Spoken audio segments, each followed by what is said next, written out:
ఓం నమో శ్రీ గురుభ్యో నమ. శ్రీమాత్రే నమో నమ.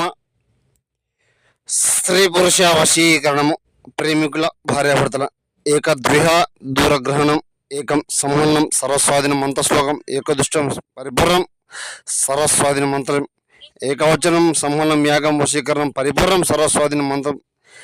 విడిపై బాధపడే వాళ్లకు చక్కటి పరిష్కారం, పర్యావరణం శూలం, ఏక నక్షత్రం సంహనం సర్వస్వాధీనం మంత్రదృష్ట వాహనం సంహన వశీకరణం శోత నక్షత్రం. 7893194868 నెంబర్ కాల్ చేయండి. ప్రేమికులు భార్యాభర్తలు విడిపోయి బాధపడే వాళ్లకు చక్కటి పరిష్కారం మీకు లభిస్తుంది. ఇంతటి మొండి వారైనా కూడా మీకు ఆకర్షణ చేయడం జరుగుతుంది. విడిపోయి బాధపడుతూ ఉంటే ఒక్కసారి గురుగారికి ఫోన్ చేయండి. శత్రు సమస్య, శత్రుమానము, శత్రువు వల్ల ఇబ్బంది పడుతూ ఉంటే శత్రు దుష్ట వాహనము, సంహనం, వృత్తాభిషేకము, వృత్తపరి నిలబడి పీఠము, ఏ సమస్య ఉన్నాడో గురుగారి దగ్గర మాత్రం పని ఇవ్వడం జరుగుతుంది. మా స్త్రీ